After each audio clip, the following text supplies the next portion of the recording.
Hello, welcome everyone to this latest episode of Welcome to Fucked Up Shit. Nah, just joking. But, anyways, hang on, let me move my drink so I don't accidentally spill it. There we go.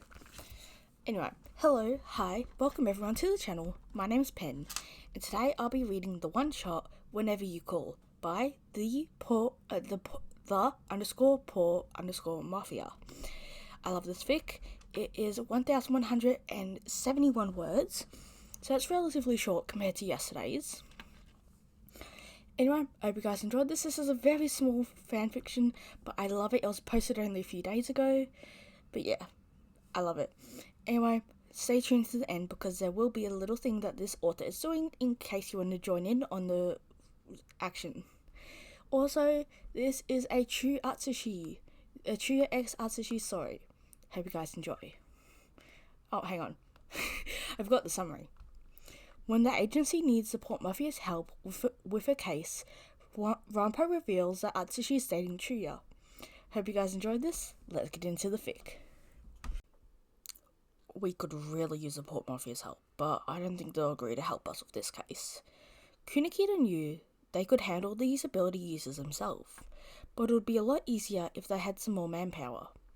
Rampo yawned, already bored with the meeting. Just get Atsushi-kun to call Mr. Fancy Hat. Atsushi froze in his seat. The slug? Daza was confused as to why Rampo would be sure Chuya would agree to help if they got Atsushi to speak with him. Besides, Atsushi and Chuya didn't even know each other. Their best bet was to get Kyoka to ask Koyo for her assistance, as she would do anything for Kyoka if she requested it. Someone's targeting his boyfriend. I'm sure Mr. Fancy Hat would be more than happy to help with it. Rampo said, ignoring the look of panic. Atsushi was standing his way. They should have done a better job at hiding their relationship if they didn't want him to find out about it. There were a couple of different reactions around the office. Kyoka wasn't surprised. She had expected it. Kunikita had at first thought Rampo was joking, but one look at Atsushi's blushing face confirmed it was true. Yoshino was grinning at the news. Naomi and Tanizaki were staring at Atsushi in shock. Rampo was the only one who noticed Fukuzawa's eyes widened slightly, and for once, Dazai was speechless. Kenji was the first to break the silence when he excitedly went over to Atsushi. Say, do you get to see Chuya-san walk on the ceiling anytime you want? I haven't asked him to do that. Atsushi shuddered. Kenji looked disappointed, not understanding why Atsushi wouldn't ask Chuya to walk on the ceiling. It was extremely cool when his hat stayed on his head. You totally should. Yosuna wrapped her arm around Atsushi's shoulder. Look at you bagging yourself a Port Mafia executive boyfriend, Atsushi. She never would have thought Atsushi had it within him. Dazai pulled Atsushi away from Yoshino. Atsushi, blink if you need help. I don't need help, Dazai-san. Are you sure? There's nothing wrong about asking for help. Fucking ironic, but anyway. Dazai couldn't believe Chu got his hands on Atsushi. If Mori was behind this, Dazai was going to make sure they'd all pay. If he wasn't going to allow his mentee to get his feelings hurt. Atsushi shook his head. Chuya-san has always been nice to me, and he did understand why Dazai and the others might be concerned about his relationship with Chuya. It was the main reason Atsushi wanted to keep it a secret for a little while longer. So, how did you two end up dating? Yosuna asked. She had thought Atsushi might be seeing someone with how happy she had seen him lately, but not for a moment did she expect it to be Nakahara Chuya of all people. We ran into each other a couple of weeks ago and started talking. Atsushi smiled at the memory. Chuya wasn't anything like Dazai described him as. I don't know exactly when it happened, but we found ourselves dating before we even realized it. Yosuno grabbed onto Atsushi's hands. I need more details. Like what? Yosuno-sensei, please. Kunikita pleaded, cutting off the doctor. We need to take this more seriously. What if Nakahara is using Atsushi? He didn't want Atsushi to get hurt because of whatever game the gravity user could be playing. Fukuzawa looked over at Rompo. He's not. When Rompo saw Atsushi and Chuya 2 weeks ago on a date, one look at how the executive looked at Atsushi squashed any concerns Rompo had about their relationship. That's all that Fukuzawa needed to know about the relationship. He then turned to Atsushi. Could you request Nakahara's help? Of course, Fukuzawa-san. Atsushi didn't feel right about asking Chuya, since he knew how busy his boyfriend has been recently. But he couldn't help but say no to. But he really couldn't say no to the president. Fukuzawa nodded. We will convene when Atsushi speaks to Nakahara, and with that, he excused himself. Atsushi picked up his phone and stepped into the infirmary to call Chuya, avoiding Yosuno on his way, who looked like she wanted to ask him more questions about his relationship with his boyfriend. Is everything okay, Atsushi?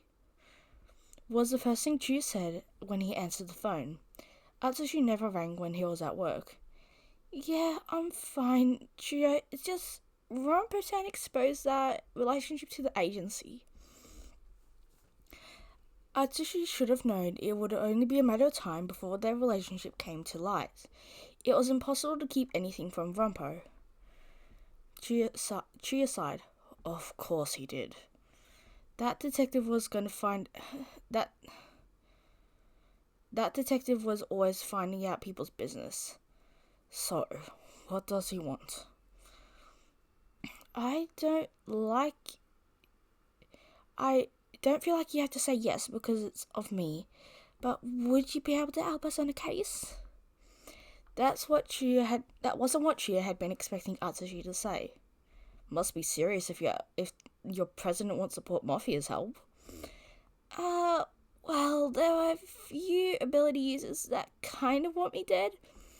Now that Atsushi had said it out loud, he probably should have mentioned this to Chuya yesterday.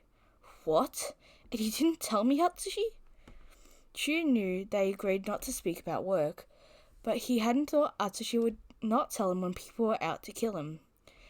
I knew work had been exhausting for you lately, and it's not like we can't handle it. It's just Kutakita-san doesn't want this to drag out. Atsushi felt stupid now. He really should have told Chuya. Atsushi, you're more important to me than a few extra hours of sleep. They were definitely going to have a talk about that later. I'm sorry. I was just worried about you. Atsushi was still getting used to the idea that he had people in his life that he could rely on. Just call me in the future if anyone wants you dead. Call me straight away and I'll sort it out. Chuya wouldn't allow anyone to lay a finger on Atsushi and get away with it. I will, I promise. Thank you. Will I drop by the agency now? Chuya had a few meetings, but he could postpone them until later on in the week. That would be appreciated. The sooner they dealt with this, the sooner they could all go home. Right, I'll be there shortly. These ability users don't know what hits them. Won't know what hit them when Chuya finds them. Just a little heads up, you might be ambushed by Yosuno-sensei. I don't know how long Kutakita-san will be able to stop her from asking questions. Chuya chuckled. He already got interrogated by Koryo.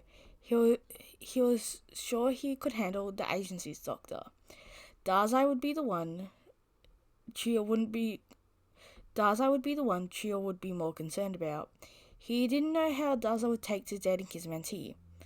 I'll see you soon. Love you. Atsushi could feel his face heat up. No matter how many times Chuya said he loved him, it always made him blush. I love you too, Chuya. Okay, I absolutely love that. I'm actually starting to get better at ChuuAtsu's voice. I really need to do more ChuuAtsu-centered fanfiction, but there isn't enough. If you guys know any ChuuAtsu-centered centered fanfiction, please let me know. I have been dying to get my hands on some ChuuAtsu fanfiction. Anyway, sorry if I was stuttering and a bit all over the place.